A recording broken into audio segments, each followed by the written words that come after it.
Эфирда Свобода каналы телевидениесі бүгін жұмға 16 ноябрь атна информацион программасында сізні мен Райля Галявені сәлемлейм. Хайырлы кеш. Еңілік мөһим темаларға біздің анонс. Туған илні яклау һөнәрме? Мәктәп укучылары республика хәрбиләре белән очрашып, шушы сорауга җавап эзләде. Бүләккә өстәмә 20 канал белән приставкалар. Аларны районыбызның күп балалы 2 гаиләсенә Казан кунаклары тапшырды. Сагыналар сине дусларың район мәдәният йортында Нәгыйм Нигъмәҗановның якты рухын искә алдылар. Ә хәзер барсы турында да тулырак. Шундый һөнәр бар туган илне яклау. 13 ноябрь көнне районыбызда шушы исем белән очрашу үтте. Анда Татарстан Республикасының хәрби комиссары генерал-майор Сергей Погодин һәм республика районнарының хәрби комиссарлары катнашты. Саба районы хакимиятының утырышлар залында Татарстан Республикасының хәрби комиссары Сергей Погодин өлкән сыйныф укучылары, юнар армиячылар белән очрашу үткәрде. Очрашуның төп максаты өлкән сыйныф укучыларның игътибарын профориентация мәсьәләләренә юнәлтү һәм югары хәрби уку йортлары белән таныштыру иде. Приезда такова. Сейчас в вооруженных силах проводится акция «Есть такая профессия Родину защищать».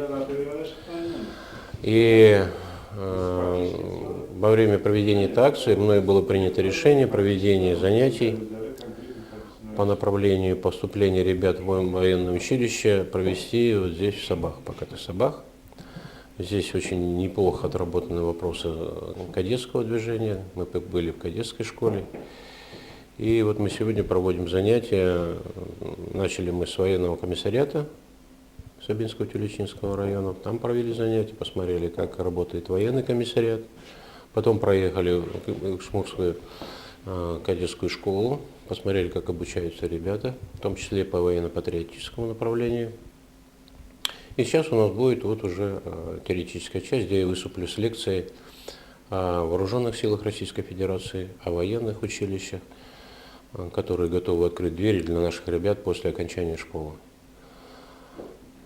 Что касается организации проведения занятий, она на высшем уровне. Я очень благодарен главе района Раису Галевичу, вот только сейчас с ним разговаривал по телефону, руководству района, которые со мной здесь работают, в том, что все организовали на высшем уровне. Особенно понравилась, конечно, кадетская школа. Да, очень приятно, ребята учатся, довольны, обеспечены всем. Приятно смотреть на их лица, с желанием выполняют все элементы и строевой подготовки, и огневой подготовки. Мы там были на различных учебных местах, и по вождению на автодроме. Я думаю, будущее за этими ребятами очень хорошее. У нас есть прекрасная история Великой России, и без этого нам никуда. Каждый парень должен понимать, что никто, кроме нас, свою родину не защитит. Поэтому сейчас очень много делается. Ну, вот на примерах того, что я сегодня рассказываю, в вашем районе делается, это и есть настоящий патриотизм.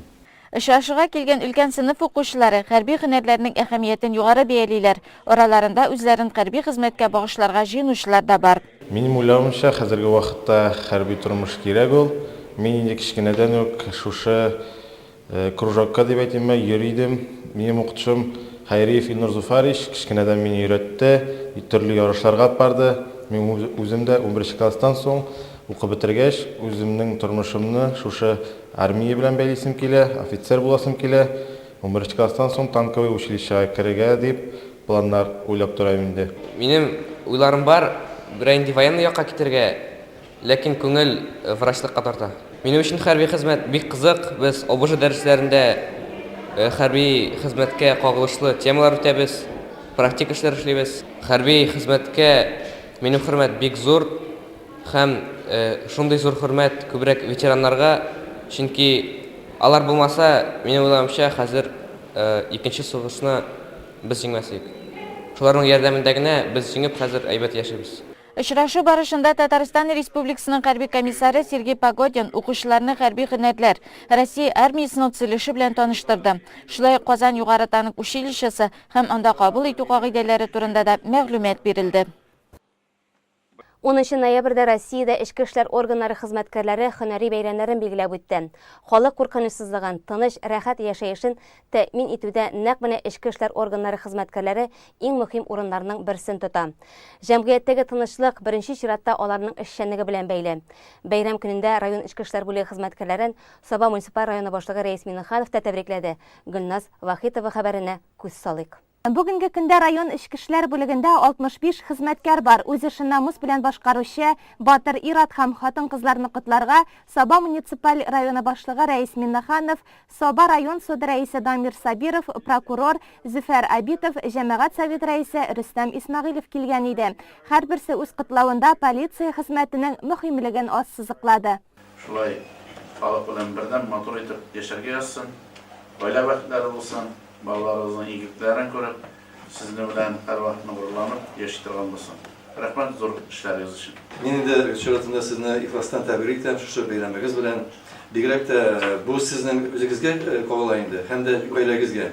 Нинди генә бәйрәмнәр булмасын, нинди генә чаралар булмасын, сез эштә, алар өйдә сезне көтеп торалар тәгедә.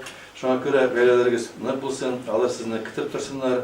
Siz de eğlenip kayıt ettiren bolu işinizi başkarıp, hizmetlerinizi başkarıp, ilerizde, üzerinizde beylerine alıp kayıtırga nasip olsun. Sizden şu beyramınız bilen kutlayın. Sizge sağlık selametlik dileyim. Her gün işten siz kanaat bulup, şatlık bilen kayıtırga yazsın. Россия Ичке эшләр министрлыгының Саба районы буенча бүлек начальнигы, полиция полковнигы Васил Исмәгыйлевның доклады тыңланганнан соң бүләкләү тантанасы башланып китте. Иң элек кадрлар бүлеге җитәкчесе Булат Сабировка нәтиҗәле хезмәте өчен Россия Ичке эшләр министрлыгының беренче дәрәҗәдәге медале тапшырылды һәм әлеге тантанада подполковник исеме бирелде. Аның хезмәте шәхси составны эшкә алу, лаеклы ялга озату, документ эшләрен алып бару сыман күп төрле эшләрдән гыйбарәт. Мен 1998 елдан бирле эчке эшләр органында. Хәзер вакытта менә быел 20 ел булды эшли башлаганга. Шул форсаттан файдаланып, шушы бәйрәмдә миңа 20 ел эшләгән хөрмәткә медаль тапшырдылар. Аллага шөкер, кадр составлар белән тулы. Бар сотрудниклар да үзләре штатный режимда бик яхшы эшлиләр. Форсаттан файдаланып, аларны һәрберсен бәйрәмне котлап итәм.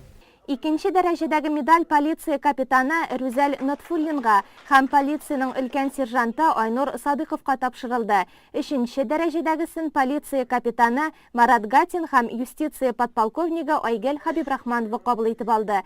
Күкрәк билгесенә полиция капитаны Самат Хабибуллин, майор штаб начальнигы Раил Гараев лайык булды. Футбол буенча дөнья чемпионатындагы һөнәри осталыгы өчен Фәнил Мубараковка рәхмәт хаты тапшырылды. Полиция капитаны Сиринат Нугмановка Татарстан Республикасы Ичке эшләр министры Артем Хахоринның рәхмәте җиткерелде.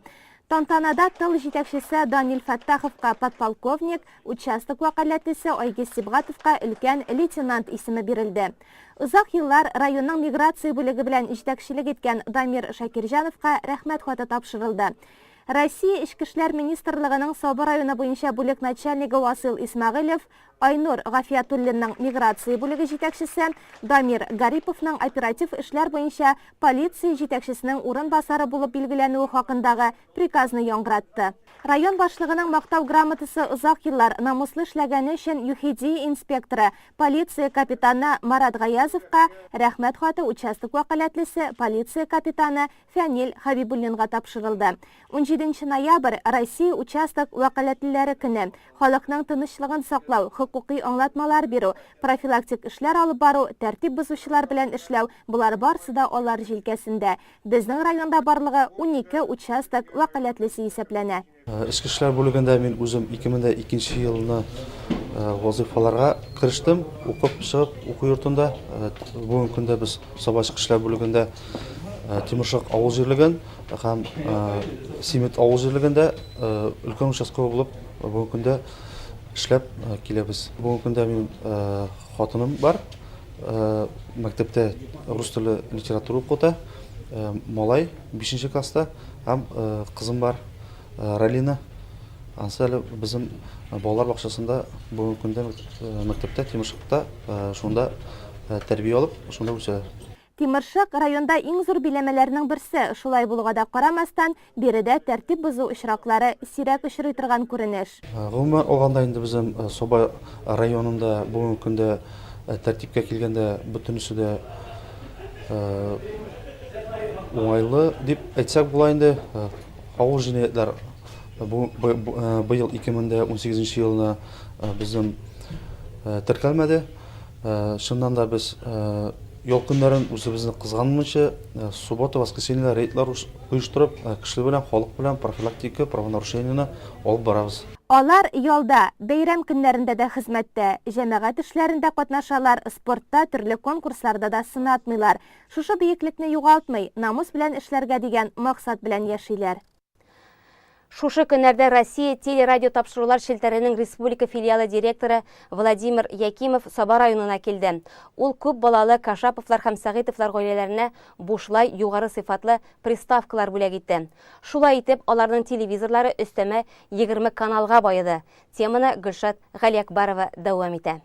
Россия телерадио тапшырулар шелтәренең республика филиалы Саба районында хәйрия акциясы үткәрде. Федераль максатчан программа нигезендә илебез 2019 елда цифрлы телевидениега күчәчәк. Аналог телевидение туктатылгач, элегрәк чыгарылган телевизорлар өчен приставкалар сатып алырга туры киләчәк. Республикада цифрлы телевидениега күчү буенча күп эш башкарылды. Яңа телевизорлар DVB-T2 форматында эшләргә тиешләр. На сегодняшний день уже у нас как бы цифровое эфирное телевидение формируется из двух пакетов. Первый пакет — это 10 федеральных каналов, уже смотрят 99,3% нашего населения республики. Второй пакет — это каналы СТС, РЕН-ТВ, ТВ3 и так далее, еще 10 каналов, пока 80%. До конца текущего года мы должны включить и оставшиеся, ну, скажем, почти 20% населения. Мы должны подключить около 60 станций. Ну, оборудование мы все, чем уже получили, и это процесс отладки, так что это еще дополучаем оборудование для обеспечения рекламных врезок. Но фактически до конца текущего года мы всю эту работу закончим. И в будущем году мы уже перейдем на полноценное вещание цифрового эфирного телевидения. И самое главное, где нам придется, наверное, отключать аналоговое телевидение. Но по этапности работ мы ждем сейчас распорядительных документов, видимо, для решения нашего правительства. Оно примет решение, потому что как бы полномасштабное оно будет, конечно, связано с тем, что где-то часть населения где-то будет принимать, где-то не будет. Поэтому нам предстоит работа выезжать, где-то корректировать, искать сигнал, поворачивать антенны, потому что население должно ведь не знать, где стоят наши станции. Поэтому мы должны будем такую работу текущую, большую проводить. И это, думаю, будет такой переходный период. И эту работу мы должны будем выполнить уже в будущем году. Преимущество цифрового эфирного телевидения в том, что, во-первых, оно высокого качества. Оно, конечно, не телевидение высокой четкости HD, но оно очень хорошего качества, скажем, на 4 с плюсом. И то, что оно, если мы раньше аналоговые имели, на аналоговые в сельской местности имели 2-3 канала всего аналоговых, а сейчас мы сразу даем 20 каналов.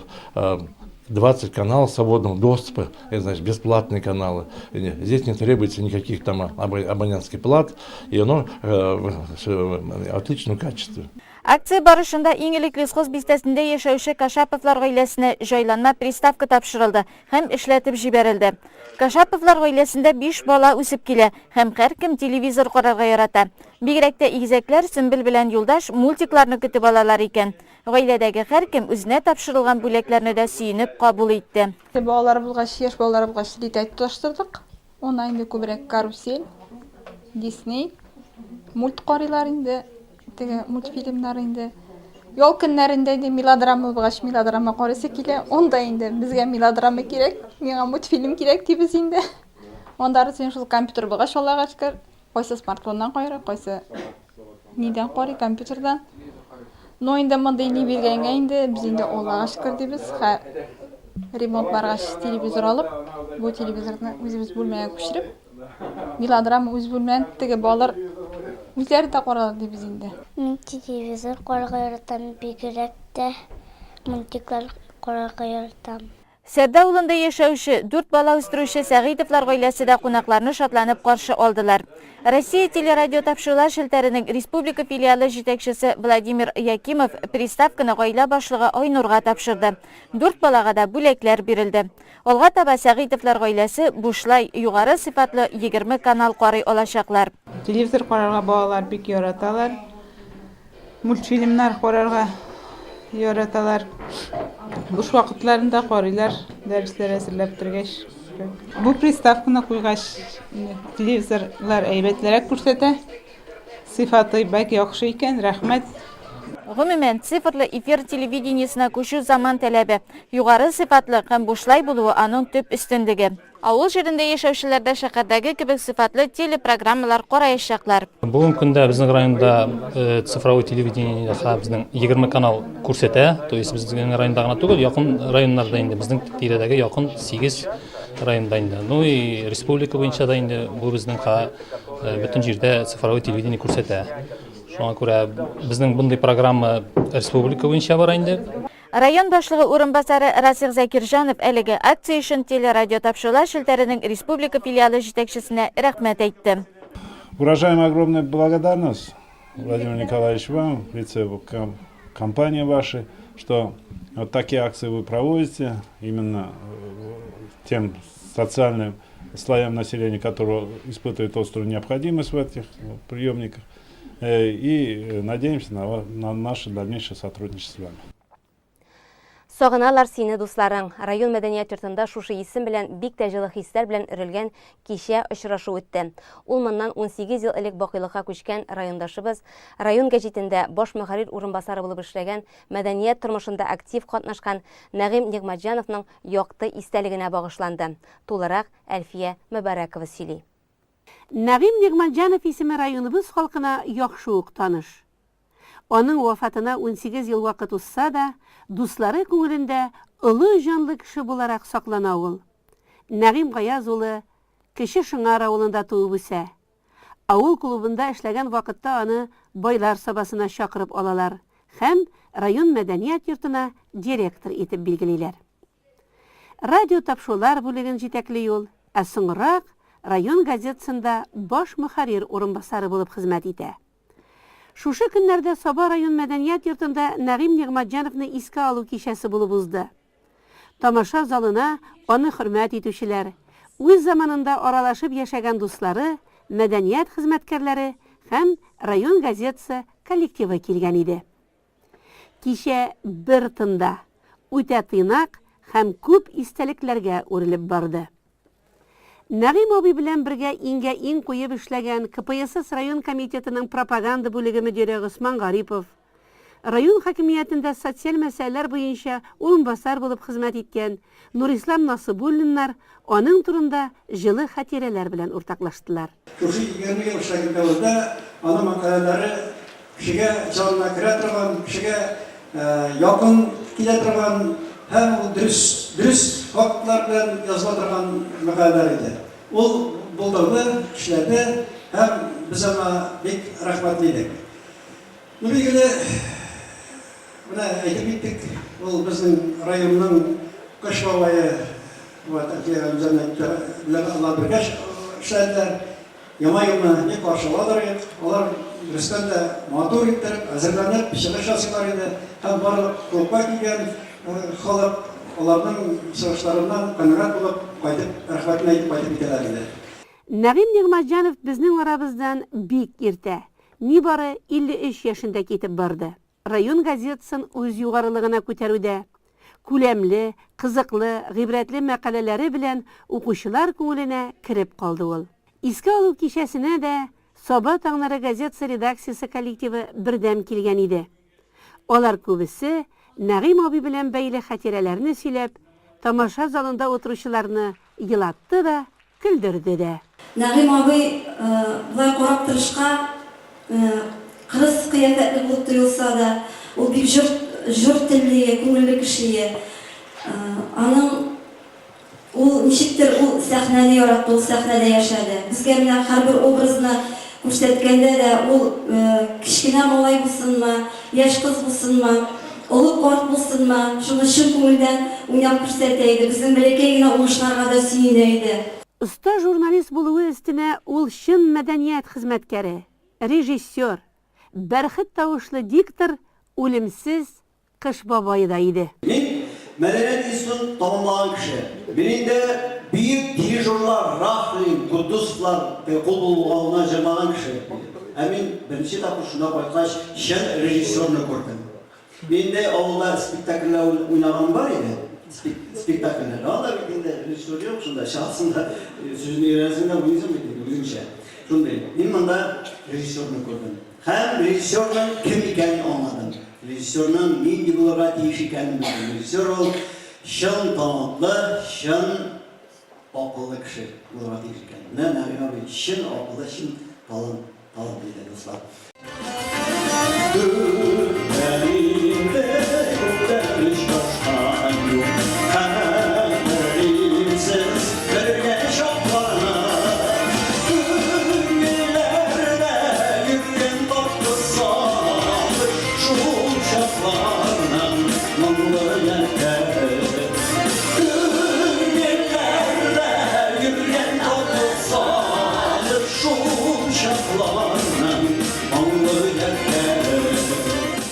Шулай ук очрашуга Кәрим Тинчурин исемендәге татар дәүләт театры артисткасы Әлфия Хәсәнова да кайткан иде.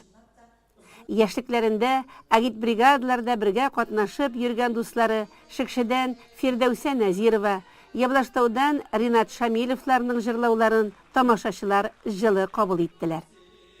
Гөлбакча ретро җырлар ансамбле кичәгә ям бирде.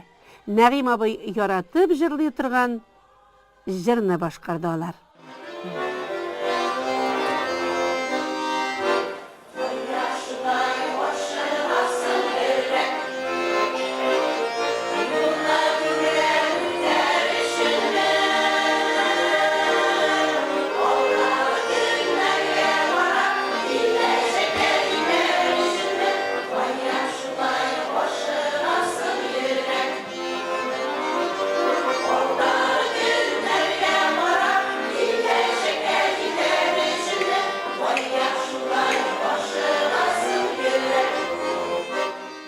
Нәгыйм абый белән Рәйсә Имамиева һәр вакыт дуслыкта яшәделәр һәм эшләделәр. Алар бергә сценарийлар яздылар, кичәләр, бәйрәмнәр үткәрделәр. Рәйсә Имамиеваның Нәгыйм абый турында сөйләр сүзләре, истәлекләре бихисап күп иде. Моннан 29 ел элек мәдәният йорты каршында Нәүрүз фольклор ансамбле төзелде. Ә менә шушы ансамбльнең беренче солисты Нәгыйм абый булды. Кичәдә Нәүрүзлеләр дә катнаштылар. Җырлар башкардылар. Артистларның барысы да дип әйтерлек, Нәгыйм абый белән якыннан таныш һәм аның белән сәхнәдә йөргән кешеләр.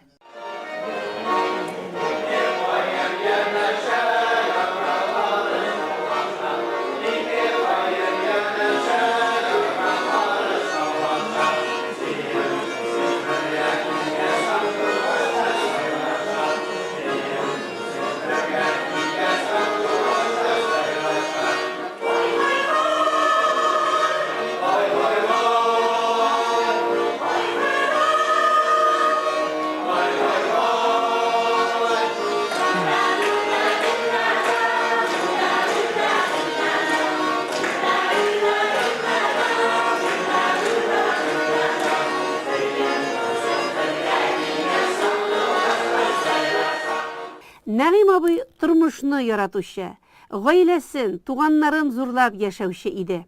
Тормыш иптәше укытучы Рәхимә Әсхәт кызы белән 2 ул үстерде алар. Югары белем бирделәр.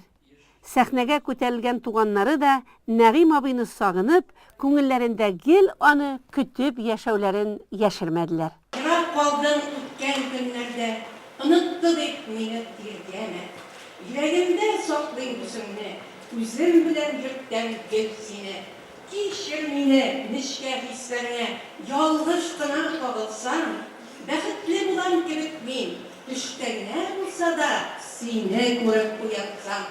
Йыллар уза тора, гомер дәвам итә, ә йөрәктә иң кадерле кешеләргә карата җылы хисләр бер кайчанда кимеми. Нәгыйм абый, сагыналар сине якын дуслар дип, һаман сайын кабатлыйсы килә. Ә хәзер спорт темасына булган бер хәбәребез. Ноябрьнең 8-ннән 10-сына кадәр көннәр аралыгында районыбызда Татарстан Республикасы мини-футбол буенча 2нче төркем уеннары узды. Спартакиадада Татарстан Республикасының 16 муниципаль берәмлегеннән 150-дән артык спортчы катнашты. Собалылар анда да сынатмады. Сюжетка күз салыйк. Килдебәк авылы спорт комплексында муниципаль хезмәткәрләрнең мини-футбол буенча киеренке матчы уза. Кама Тамагы районы командасы белән тәтешлеләр көч сынашканнан соң Лаеш һәм Саба районы командаларының уены башланып китте. Безнең команда составында Рәис Миннеханов, Марат Ишниязов, Росих Закирҗанов, Марат Каримов, Алим Галиуллин, Ирек Гарипов, Айдар Гараев, Нияз Захидуллин һәм Рәзил Гайбадуллин. Гаиләдә күркәм үрнәкне ата-ана бирсә, эштә без җитәкчене күзәтәбез. Спартакиада уеннарында район башлыкларының актив катнашуы күп нәрсә хакында сөйли. Балташ күрше районы җитәкчесе шулай футболда катнашты. Без әзгенә булса катнашабыз инде. Шен күңелдән инде ничтәртеге бергә булганда күңеллерәк. Шул вакытта менә Маматыш тоже күрше хакалла хакы дигән кебек улда килеп үзенең командасы белән матур гына уйнап китте. Мин белән менә Озанкай главасы шушы белән футболны алсак, күпмедер хәрәкәтләнә. Да актанышын кыйнау бик актив андыйларга үзебезнең күрше Теләче районы Илдус инде ул бер төрле иттагына түгел, берничә төрле дә катнаша. Көндәшләр капкасына беренче тупны Алим Галиуллин кертте. 2 гол Ирек Гарипов исәбендә. Спартакиада елдан-ел камилләшә, кагыйдәләр дә үзгәреп тора. Хәзер 2 төрле спорт уенында гына катнашырга мөмкин. Ә максат бердәмлекне саклау, район данын яклау һәм сәламәт яшәү рәвешен пропагандалау. Муниципаль хезмәткәрләрнең үзләренең тазалыкларын ныгыту турында. Икенчедән инде районда җитәкчеләр күпмедер хәрәкәтләнсәләр, беренчедән инде балалар ул үрнәкне алалар. Инде кайсы кеше үзенең нинди хәлдә икән, аңлап ниндидер хәрәкәткә. Нәтиҗәләр буенча безнең район командасы 2нче ел рәттән Спартакиада чемпионы булды. 2нче һәм 3нче урыннарны Сарман һәм Балташ муниципаль районы командалары алды. Спортчыларыбызга алдагы уеннарда да яңа җиңүләр, чемпион статусы телибез. Атна информацион программасы кысаларында сезнең игътибарга дип әзерләгән хәбәрләребез менә шулар иде. Һәм район вакыйгаларының нинди борылыш алуын безнең киләсе чыгарышларыбыздан күзәтеп барыгыз. Алга таба Саба дулкыннары телевидениесендә җырлы бүләк тапшыруы урын ала. Рекламадан соң очрашырбыз.